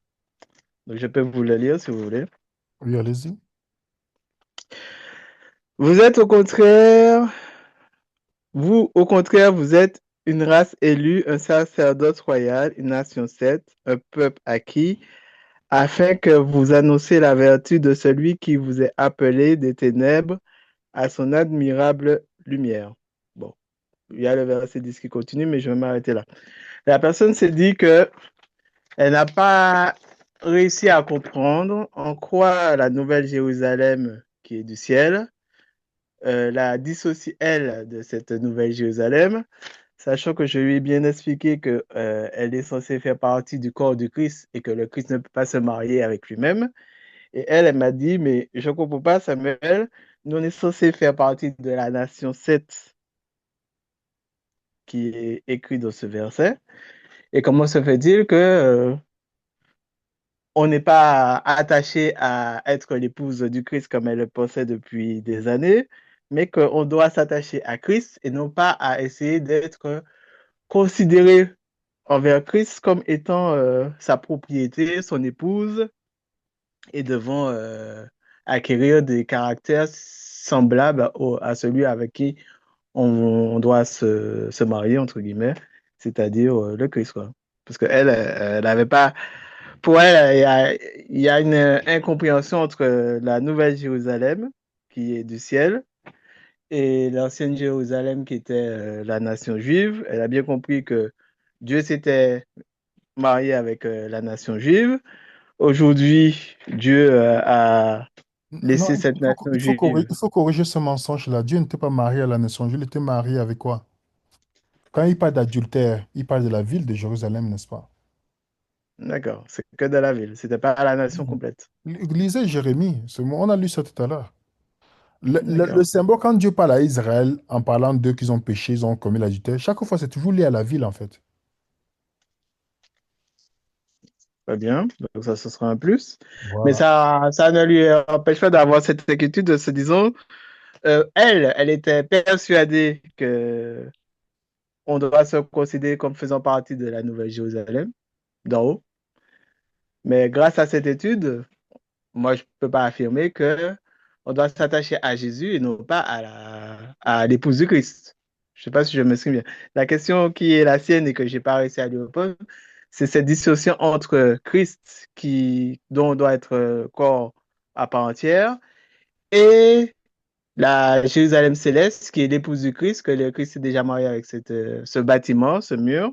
Elle m'a demandé, est-ce que la Nouvelle Jérusalem est composée de murs, de quoi? Parce que quand elle lit ce Je ne verset que je com- vous ai donné, Parce que elle se soit dit que vous posez la c'est question, elle. vous commentez parce que je ne comprends rien en fait. Alors, en clair, je vais être très simple. Elle me pose la question, pourquoi dans 2 Pierre, dans 1 Pierre, chapitre 2 verset 9, on dit que nous sommes une race élue, un peuple acquis, alors que je lui ai expliqué que on doit s'attacher à Jésus et non pas à essayer d'être l'épouse de Christ. Déjà, Voilà la question. je ne suis pas. Déjà, il faut que je sois clair avec vous. Nous ne sommes pas le Saint-Esprit pour convaincre les gens qui veulent croire aux erreurs. On va jamais fonctionner là-dessus. Je veux d'abord être clair avec vous. C'est-à-dire qu'on n'est pas là pour donner une réponse pour pouvoir satisfaire les gens. On va vouloir donner quelque chose qui est biblique. Donc, si la personne veut croire, Le verset qu'elle m'a donné est biblique. non, non, non, oui, je veux revenir là-dessus. L'objectif, quand on répond à une question, c'est pas. Les gens, même si on leur donne la vérité, si quelqu'un veut croire ce qu'il veut croire, vous ne changez rien. Et pour D'accord. revenir au verset 1, Pierre 2, verset 9, Pierre il était haïtien. Il était juif. Voilà. Et quelle est l'expression qu'il utilise? Vous êtes une race élue, un sacerdoce royal, une nation sainte, un peuple acquis. Vous savez à qui Dieu avait d'abord prononcé, à qui Dieu voulait qu'il soit une nation sainte dans l'Ancien Testament? Ben, les Israélites. Non, les sacrificateurs. Oui, dans la tribu d'Israël, c'était principalement les sacrificateurs, oui, qui étaient Exactement. dissociés du peuple. Oui, je confirme. Exactement. Exode 19, vous lisez verset 6, après vous partez Oui, plus oui, je loin dans confirme, c'est Deutéronome. ça. Alors, aujourd'hui, le croyant, nous tous, on est appelés à être sacrificateurs. C'est ce qu'il est en train de dire ainsi. Tu lis, tu peux confirmer, c'est dans Apocalypse 1, verset 5 à 6, après chapitre 5, verset 6. Nous sommes appelés à être un royaume de sacrificateurs. On est d'accord? Oui, jusque-là, oui. Dans l'Ancien Testament, les sacrificateurs exerçaient où? Eh ben, ils exerçaient le ministère dans l'attente, Oui, mais quand on a conçu le temple, c'était où, le temple? eh ben, euh, à Dans quelle l'intérieur du ville? temple. Et à l'extérieur Oui. aussi, il À faisait Paris? les parvis Non, non, je pose la et- question. C'est dans quelle ville? C'est à Paris? Non, à Jérusalem. Voilà. Donc, les anciens sacrificateurs, qui étaient une minorité dans les 12, OK, dans les 13, ils exerçaient dans le temple physique. Aujourd'hui, les nouveaux sacrificateurs, vous et moi, exerçons dans un temple spirituel. On est d'accord? Oui, jusque-là. Donc, vous et moi, la nation sainte est attribuée aux nouveaux croyants, qui font partie du corps du Christ. On est d'accord? Et Christ, D'accord. Et quand non on dit pas de qu'il est la marié, Nouvelle Jérusalem, parce il est qu'elle est marié symboliquement. Quand on dit le mariage, c'est pas. Pourquoi vous voulez interpréter la Bible charnellement? Quand on dit qu'il est marié à la ville, c'est-à-dire que c'est la ville qui symbolise aujourd'hui sa relation avec lui. À la même manière qu'il avait la relation avec l'ancienne ville, il a la relation avec la nouvelle ville. Et que vous et moi, nous sommes partie intégrante on fait un corps avec le Christ. Si le corps, une fois qu'on est uni au Christ et qu'il est marié à la ville, nous servons où maintenant? ben, dans la ville. Exactement. Je ne vois pas où est la confusion dedans. D'accord. Bon, ça me va. Non, parce que pour elle, elle avait comme idée que Que nous donc sommes l'Église. L'Église, c'est l'épouse du voilà, Christ. voilà, c'est ça. Oui, mais tu sais, mon C'est frère, ça. les C'est gens qui ont déjà un exactement ça. logiciel tordu, moi, je ne cherche pas à les convaincre. Je te dis hein, honnêtement, je te parle en tant que frère. Dès que quelqu'un me dit certaines choses, je ne cherche pas à perdre mon temps. Si quelqu'un veut chercher et réfléchir, si on t'a enseigné que l'Église c'est l'épouse du Christ et que maintenant tu peux te démontrer bibliquement, moi je peux pas, je peux rien faire. Parce qu'à un moment donné, il y a des gens qui se fâchent avec toi pour rien. Tu comprends ce que je veux dire? Parce qu'ils Oui, pensent que tu es contre eux parce que tu parles de ce qu'ils croient qui n'est pas biblique. Moi, je ne suis pas là pour... Je n'ai pas un problème d'avoir des ennemis, mais je ne peux pas convaincre quelqu'un qui veut rester dans un logiciel. On t'a enseigné on l'a enseigné à la personne que l'Église est l'épouse du Christ. Si elle veut croire ça, je vais dire crois. Tu vois? Je ne veux pas convaincre parce que il faut quelqu'un qui veut, qui cherche la vérité pour dire, OK, voilà la présentation que William a faite, je vais aller faire mes recherches, me poser les bonnes questions avant d'avancer. Si ou pas, je crois ou pas. Tu vois ce que je veux dire, mon frère? oui, j'entends. Donc, quand tu vois la personne citer un piège, je me dis, ce n'est même pas il n'y a même pas un rapport avec le mariage dedans. Jésus a dit qu'on est unis avec le cep. Nous sommes le serment, il est le cep. On doit être unis à lui. On est unis à lui. C'est la chose est simple. Et les noces de l'agneau, c'est quelque chose qui est déjà passé. Est-ce que tu vois ça, mon frère? Oui, oui, j'entends. Les gens oublient qu'il y a une célébration quand Dieu s'est uni à l'ancienne Jérusalem. Quand Salomon a conçu le temple, il y a une célébration qui s'est passée. Les gens ne savent pas. Les gens doivent lire quand on a conçu le temple de Salomon. Les noces qu'on dit symboliquement ont été déroulées par rapport à ça, où Dieu dit c'est ma ville, la ville du grand roi. Il y a une célébration qui s'est passée. Donc, les gens ne lisent pas le Nouveau Testament en comprenant les éléments de l'Ancien. On voit très bien qu'il y a aussi, comme Dieu a divorcé, la prostituée a été lapidée, tout, Dieu se remarie et il se remarie parce que celle est décédée. Il a le droit de se remarier. Tu vois ce que je veux dire? Oui, oui, je comprends. Alors, chacun maintenant comprend. Si quelqu'un ne veut pas comprendre maintenant, je sais que soit quelqu'un qui cherche comprendra plus tard. Si quelqu'un ne veut, va voir les éléments pour dire, mais ok. Parce que nous, quand on parle de noces de l'agneau, on pense qu'on passe comment? On parle du Nouveau Testament. On est d'accord? Mais les noces, Oui, Dieu s'est marié dans l'ancienne alliance. Il s'est marié aussi. Donc ce n'est pas un langage anodin quand Jean écrit à l'église de son époque. Donc ces gens-là, quand ils lisent, ils comprennent. Tu vois? Ils comprennent que ils comprennent les éléments. Quand on dit la Babylone, la nouvelle Babylone, elle est détruite, tout ça. C'est le symbole du mariage de l'ancienne alliance. Elle est lapidée parce qu'elle est adultère. Elle a couché avec les rois de la terre. Elle est adultère, on la lapide, elle meurt. Et puis maintenant, Dieu, maintenant, l'agneau peut maintenant se remarier. Tu vois ce que je veux dire? oui, Donc j'entends. ça, c'est le langage. Et vous et moi, on est où? On est des sacrificateurs. Pour être sacrificateur où? Pour exercer où? Dans quelle ville? Tu vois ce que je veux dire? D'accord. Donc, c'est des éléments qu'on doit se poser. Si elle cherche, qu'elle continue à pousser sa réponse, sa réflexion. Bon, je te remercie, hein. Il n'y a pas de quoi, mon frère. Merci Samuel. Judith, peut-être que tu l'as expliqué, William, mais qu'est-ce au final le festin des noces de l'agneau? Euh, et est-ce que c'est déjà passé? On a déjà expliqué que c'est déjà passé. On a expliqué que Jésus donne la parabole qu'il va partir se marier avant de revenir. On est d'accord? On a lu la parabole là dans Luc. Qu'est-ce qu'il dit à ses disciples? D'être prêts, n'est-ce pas? Quand Jésus revient, c'est-à-dire la fin finale pour Israël, qu'est-ce qui se passe? Jésus est marié avant de revenir. Donc la noce se passe. J'ai donné le passage là, tout à l'heure. Est-ce qu'on n'a pas lu ce passage-là, les amis? Vous voulez que je donne encore le passage? La Vas-y. personne pourra lire Luc 12, verset 35 à 38. Couvrez un sort saint, vos lampes allumées, et vous, soyez semblables à des hommes qui attendent que leur maître revienne des noces, afin de lui ouvrir dès qu'il arriverait, frappera. Donc le maître revient de quoi?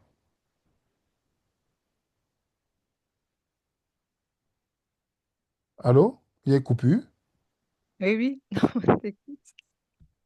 Il y a une autre question, il faut qu'on clore rapidement, puisque... Oui, il y en a plusieurs. Alors, il y a une personne qui dit mariée avec la Jérusalem. La ville, Nouvelle-Jérusalem, est une figure de style. Mhm. Cela voudrait dire mariée avec les occupants de cette ville. Ça, c'est son interprétation. C'est parce que C'est quand pas on ce qu'on parle a dit. de la ville, on ne parle pas, on ne décrit pas les gens, on décrit les mesures de la ville. Donc, je ne suis pas d'accord avec fait, non. Peut-on Prochain. dire que l'adultère de l'ancienne Jérusalem s'était lié à la loi qu'ils n'ont pas pu suivre et qui a Exactement. été finalement une malédiction pour eux, car ça a mené à leur divorce et leur destruction? Exactement. Mais remarquez bien. Pour comment on juge Jérusalem? Selon la loi qu'on lui a donnée. Mhm. C'est ça. Il faut une lettre de divorce, il faut la lapidation d'adultère. On lui juge selon la loi qu'on lui a donnée. On est d'accord? Mm. Est-ce qu'aujourd'hui, toi qui es dans la nouvelle alliance, tu commets l'adultère, on va te lapider? Ah non? Mais pourquoi est-ce que les gens qui disent pourquoi on ne le fait pas? Parce que ce n'est pas la même loi qui est donnée aux croyants de la nouvelle alliance. On continue? Si la nouvelle Jérusalem descend du ciel et que les disciples sont partis de Jérusalem, font partie de la Jérusalem céleste, n'est-il pas cohérent de penser que les disciples seront d'abord enlevés pour ensuite redescendre avec la nouvelle Jérusalem? C'est peu ce que la Bible dit. Il n'y a pas d'enlèvement. Mm, On a traité le sujet sur cette question-là. La vidéo est encore disponible sur notre chaîne. Il n'y a pas d'enlèvement avant de revenir. Pour faire quoi? faut revoir les vidéos sur l'Apocalypse. Oui, et aussi sur l'enlèvement, parce que je pense que Et la sur personne les... doit être Mhm. confuse sur cette question. C'est Il ça. n'y a pas d'enlèvement. Celui qui croit à ça, il n'y a rien de biblique dedans. Oui, Sophie, 972, on accorde du temps à tout le monde, même à nous-mêmes, pour déconstruire. Donc, vous inquiétez pas. Oui, mais pas parce qu'on accorde du temps Mhm. aux gens nous, on n'est pas là pour convaincre les personnes. Je veux que les gens C'est le comprennent qu'on fait Saint-Esprit l'étude. qui va convaincre. Exactement. On fait l'étude. Il y a tout le monde, comme dit, venez raisonnons. Il y a des gens qui ne sont pas d'accord, qui viennent suivre les études. Donc, je veux pas que les gens là soient convaincus avant de dire que, ah, on va avancer. Non, ça prend le temps pour tout un chacun. Mais ne pensez pas quand nous poser une question, c'est qu'on est là pour convaincre les gens. Je ne suis pas là pour convaincre les personnes, ni Marie-France, ni Géraldine, ni Mylène. Personne n'est là pour convaincre. Le Saint-Esprit fait la conviction, chacun dans sa marche avec le Seigneur et dans son amour pour la vérité. C'est la seule chose que le Saint-Esprit fait. Amen. Une dernière question. Si Jésus est déjà marié et que la Jérusalem céleste est descendue, est-ce que ça signifie au sens, la descente du royaume céleste? Je vous pose la question, le royaume des cieux est où? Bah, sur terre, là, Le royaume avec de Dieu nous. parmi nous. Jésus lui l'a dit. Le royaume de Dieu ne viendra pas de manière à frapper leur regard. Mhm. Vous voyez qu'on a volé la réalité du chrétien. Le royaume des cieux est au milieu de vous. Jésus l'a dit dans Luc chapitre 17, verset 21. Et puis il le dit, enfin, il dit, ça peut venir à manière de frapper le regard. Nous vivons déjà dans le royaume des cieux par le Christ. Mm. Nous vivons déjà dans la nouvelle. Nous vivons déjà dans la nouvelle alliance. Nous vivons maintenant. Il y a la connexion avec Dieu. Je vous pose la question. Vous n'entendez pas souvent les gens vous disent souvent, euh, quand tu ne lis pas la, si tu ne lis pas la Bible, tu n'auras pas une relation avec Dieu. On est d'accord, n'est-ce pas? Mhm. Les gens disent souvent ça. Mais les premiers croyants, les premiers chrétiens n'avaient pas la Bible. C'est Comment ils ça. avaient la relation avec Dieu? Mm. Le Saint-Esprit. Quand tu es uni au Christ, les gens ne, on pense à l'unité future. Mais vous et moi, si on ne fait pas partie du corps du Christ, ce sera difficile notre parcours chrétien. Parce qu'on va vouloir se rattacher à toutes sortes de choses. Même à venir raisonnant. Venir raisonnant n'est pas le corps du Christ. Le corps du Christ. Nous sommes que des membres du corps du Christ, vous et moi. Nous tous. Donc on doit être rattaché au Christ, les amis. C'est lui qui doit être celui sur qui on s'accroche. Bon, s'accrocher, qu'on doit, comme on accroche le serment, voilà, on doit être attaché à lui parce que c'est seulement quand on est rattaché au Christ qu'on pourra produire les fruits. Il a bien dit dans Jean 15, si vous portez les fruits, qu'est-ce qu'il va faire? Il va faire quoi? L'émondage. C'est quoi l'émondage? C'est de couper les feuilles pour que tu produises encore plus de fruits. Mm. Donc, quand on coupe les feuilles d'un arbre, qu'est-ce qui coule? C'est pas la sève. Amen. Donc, quand les épreuves qui viennent autour de nous, là, c'est quoi? C'est l'émondage pour qu'on porte encore plus de fruits. Ah, telle personne m'a persécuté, telle situation, la personne s'est comportée, toutes ces choses. Oh, parfois, on se plaint, pourtant, c'est l'émondage. On a dit à Dieu que Seigneur, je veux te ressembler. Je veux m'accrocher à toi. Alors, il dit, ben, maintenant, tu vas porter plus de fruits. On passe par l'émondage. La Bible est claire. Accrochons-nous au Christ. Il est le seul qui sauve. Amen. Est-ce que la nouvelle alliance descend au moment où Jésus institue la nouvelle... Est-ce que la nouvelle Jérusalem descend au moment où Jésus institue la nouvelle alliance? Jésus, la nouvelle alliance, je ne comprends pas La vraiment la nouvelle question. Jérusalem, elle descend à quel moment? Quand Jésus-Christ, on lit Apocalypse chapitre 21, elle est déjà, cet événement c'est déjà passé en fait. Mais C'est la pas que- personne veut savoir si, au moment où la nouvelle Jérusalem descend, Elle est déjà descendue. c'est c'est quand Jésus a institué la nouvelle alliance. Est-ce que c'est ça? Jésus a institué dans Matthieu 26 en disant que voici le sang de la nouvelle alliance. Mais la nouvelle alliance ne pouvait pas être applicable tant que le symbole de l'ancienne alliance était encore présent. Mhm, C'est pourquoi il fallait la destruction, l'an 70, la destruction du temple, et maintenant, Jésus qui se marie, et la nouvelle Jérusalem descend. mhm. Ok, donc destruction de l'ancienne Jérusalem pour voilà, ok, Mhm. instituer la nouvelle alliance pour ne pas commettre d'adultère, justement. Fallait Exactement. vraiment. Jésus est Mhm, lui-même respectueux de la loi qu'il a donnée. Et c'est pourquoi vous voyez la transition qui se passe dans le livre des Actes. Vous voyez, on voit la transition. On a fait une étude là-dessus, la transition entre l'ancienne et la nouvelle alliance. mhm. Il faut qu'on termine, hein. J'ai vu que, oui, n'hésitez pas à vous abonner sur notre compte TikTok parce qu'on veut 1000 abonnés pour commencer les live TikTok où nous allons vraiment discuter en toute liberté en live pour chacun d'entre nous, sur chaque thème que vous choisirez. Mhm. Bah, c'est bon, il y a plus d'autres questions, plus de mains levées, plus de questions dans le Merci. chat. Et ben, on peut prier. Mylène, tu es là? J'y suis juste le temps de remettre mon son. Le document est Eh bien, voilà. disponible dans le groupe Telegram. Oui, déjà, ouais, tout à fait. Ok, très bien, ben, prions. Notre Dieu, notre Père, merci infiniment d'avoir inspiré tes serviteurs pour nous amener à découvrir que l'épouse est la nouvelle Jérusalem. Elle n'est pas l'Église, car l'Église est seulement constituée d'amis du Christ. Aie pitié de nous, pardonne-nous, Seigneur Tout-Puissant, parce que l'ennemi et ses agents ont volé la réalité du chrétien. Oui, car jusqu'ici, notre compréhension de ta véritable parole n'est pas totalement sous la direction de ton Esprit Saint, mais sous la direction de pécheurs comme nous. Retire le voile qui est encore devant nos yeux afin d'accéder à toute ta vérité. Merci pour ton amour et ta patience envers nous Aide-nous à être les élèves, les étudiants de ton Esprit Saint uniquement, afin d'entrer dans ta ville sainte et de participer aux noces de l'agneau. Gloire à toi, Seigneur mon Dieu, car tu es vraiment digne de recevoir la gloire, l'honneur, la louange, l'adoration. Nous t'avons prié dans le nom de Jésus-Christ. Amen. Amen. Voilà. Amen. Bonne semaine à tous.